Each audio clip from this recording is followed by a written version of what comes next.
Hello you beautiful people, this is Chris from TechSpert and I'm here with four new Motorola smartphones. This is the Moto G7 family, freshly launched for 2019. We start off on the far right here with the Moto G7 Play. It's 149 quid here in the UK. The Moto G7 Power beside it is 179. You got the Moto G7, the standard vanilla Moto G7 here for 239. And then here on the far left you've got the Moto G7 Plus, the big daddy of the group, at 269 quid. All four phones are launching here in the UK on March the 1st. You'll be able to grab them from Carphone Warehouse, apart from the standard G7, which weirdly is going to be an Amazon only exclusive. But which one is going to be best for you? Let's do a full comparison now. And don't forget, for more on the latest and greatest tech, to poke subscribe and ding that notifications bell. Cheers. Now first of all, as you can see there's not a massive size difference between them, but the Moto G7 Play is definitely the tiddler of the bunch. It's a 5.7 inch handset, which pretty much counts as compact in 2019. Anything under 6 inches is quite impressive and quite rare. The rest of the handsets are all 6.2 inch smartphones, so definitely very hand-filling.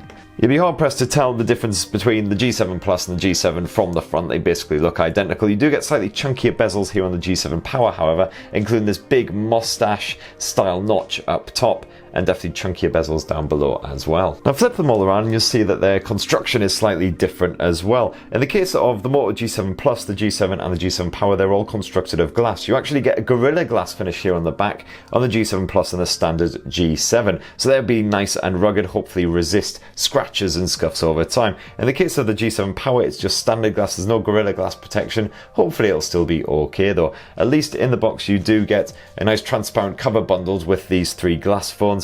So at least that will help to protect them as well if you're a little bit paranoid. In the case of the G7 Play, it's just a plastic backing, however, unfortunately, to really show off the fact that it is a super budget cheapy model. You can pick them all up in different colours as well. You've generally got darker and lighter variants as well, depending on your particular mood.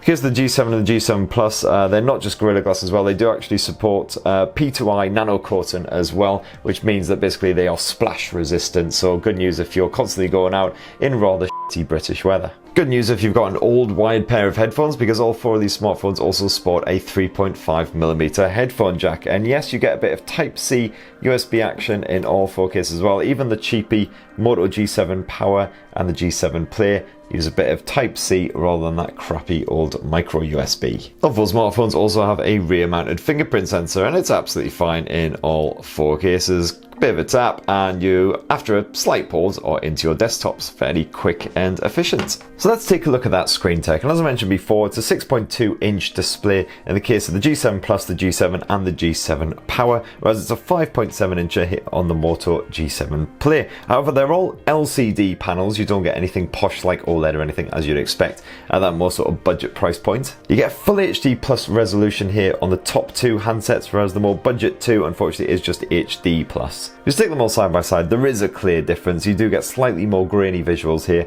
on the more basic models, but to be fair, it's not a massive jump, and if you just want something to watch a bit of YouTube, browse the web and stuff like that, you're probably not even going to really notice. Color reproduction is absolutely fine, it's sort of reasonably punching. If you dive into the settings on all four of these smartphones, you can actually go into the display section and configure the output as well. Because you get a night light mode on all four of these smartphones, which just filters blue light, just makes it a bit more easy on the eye at night time. And as you can see, you've got a color option as well, and you can dial that down to more natural colors if you prefer. But to be honest, even on that saturated level, it's just a nice, pleasingly, reasonably colorful output. You actually get a stereo speaker output as well here on the Moto G7 Plus and the standard G7, so you get a speaker grill down below and also up top. You don't get that bottom speaker here on the bog standard G7 Power and the G7 Play though. And if you dive on into the audio settings, you'll see you get Dolby audio support here, again on the two more premium models, whereas that is not around on the G7 Power or Play. The good news as far as the software is concerned is that you do get the latest version of Android Pie version 9 on all four of these smartphones, and it's a nice stock vanilla version of Android as well. There's no clunky overlay sitting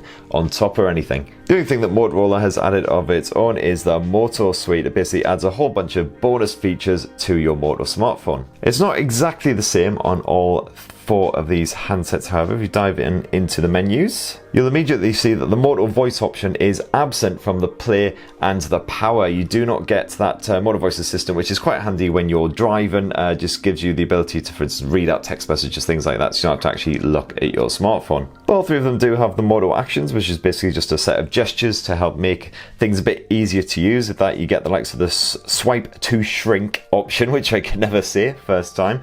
And basically all that just allows you to do is if you swipe down towards the corner of the display, as you can see, it just then gets everything nice and shrunk and makes it easier to use with one mitt. You also have the Moto display section, which just give that a quick tap in on all of them. As you can see, it just adds a couple of extra features, including the peak display, basically like an always on display, and the attentive display feature as well, which just prevents the phone from hibernating when that selfie camera detects that your face is staring at it. And when it comes to performance, Qualcomm Snapdragon chipsets provide the speed on all four of these smartphones. However, the top end Moto G7 Plus is the winner because it's got the Snapdragon 636 chipset in it. It's a 632 here in the Moto G7, the Moto G7 Power and the Moto G7 Play. However, you get 4 gigs of RAM in these three smartphones, but the bog standard Moto G7 Play just has 2 gigs of RAM. So you will definitely see the odd stutter and stammer here and there when you're flicking through and opening up apps. On the whole though, it's still fine for your everyday use. If you just want something to like browse the web, things like that, it will do the job. Run a bit of Geekbench on all 4 of these smartphones as well. As you can see there, unsurprisingly, the Moto G7 Plus sports the best scores, single and multi-core. Surprisingly, Geekbench doesn't show much of a drop-off here on the Moto G7 Play, despite the fact it's got half the amount of RAM of the standard G7 and the G7 Power. I will of course be using these phones as my full-time handsets, so stay tuned for my in-depth reviews over on Recombu. Now things get turned on their heads a little bit when it comes to the battery tech, because the G7 Plus, the G7 and the G7 Play all sport a 3000 mAh cell, but the G7 Power, as the name kind of implies, does boast a bigger battery, a 5000 mAh cell. That is definitely its major selling point. So you could probably expect a full day of sort of standard use from the other handsets. This bad boy should keep you going for a good couple of days easy, maybe even 3 days if you're a bit more restrained. And when these phones are finally drained, it's time to power them back up again. Good news if you've got the Moto G7 Plus, because it supports Motorola's 27 watt turbocharge.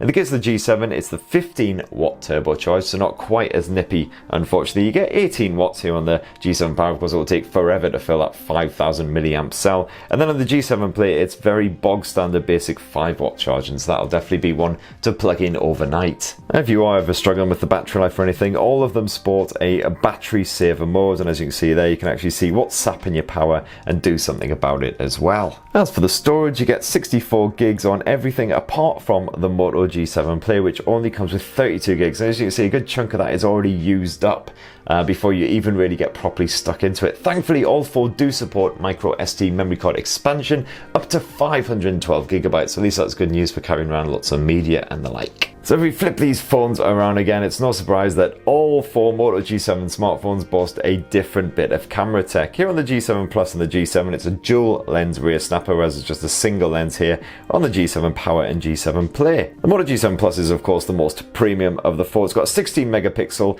f1.7 aperture primary lens, so it should definitely be superior for those low light shots. And you actually get some built-in optical image stabilization in there as well. Here on the standard Moto G7, it's a 12 megapixel primary lens, f1.8, so not quite as strong in those low lights, but hopefully should still be absolutely fine for your night shots. And both of those have a 5 megapixel depth sensor as well for your portrait snaps. Here on the Moto G7 Power, it's a 12 megapixel f2.0 aperture lens, and you get a 13 megapixel f2.0 aperture lens here on the Play. And all 4 smartphones rock a bit of face detection autofocus, or PDAF for short, in order just to keep your subject nice and crisp and in focus. As for the front-facing selfie cameras, it's a 12 megapixel here on the Moto G7 Plus and 8 megapixel on all of the others. And you do actually get a flash built into the Moto G7 Play, something that you don't get on the other handsets here. They use a bit of screen flash action instead. Dive on into the actual camera app, you'll see it's basically the same setup on all 4 smartphones. All of them, right down to the bog standard Moto G7 Play, have manual control, so you can play around with the likes of the ISO level, shutter speed, things like that if you want to. And all of them, apart from the Play, sport a nice bit of active photos action as well. Just takes a little snippet of video with every photo just to bring your gallery to life. You can of course just quickly flip to video mode with a quick tap or flick, and you can actually shoot up to 4K resolution video on all 4 of these smartphones, or Full HD at up to 60 frames per second. And then a quick swipe this way and you are into the bonus camera modes. As you can see, slight differences there. You do get the full selection, the full complement here on the Moto G7 Plus and the standard Moto G7. You actually lose the cutout mode here on the Moto G7 Power, and as you can see, the selection is even more limited here on the G7 Play. But all 4 do at least support the likes of spot color and a good bit of portrait mode action. And of course, all 4 you've got the full complement of video features as well, slow motion time lapse and a bit of streaming live to YouTube. So that right there is a rundown of the specs and features of the new Moto G7 family, the Play, Power, Plus and the bog standard vanilla one as well. Which one are you tempted by, if any at all? Which one do you think might be best for your needs? As I say, they start at just $149 for the Play, $179 for the G7 Power, $239 for the G7 and £269 for the G7 Plus, and they'll all be available from March the 1st. So definitely let us know your thoughts in the comments down below, and don't forget to poke subscribe and ding that notifications bell to be the first to see the latest and greatest mobile tech in action. Cheers everyone, love you!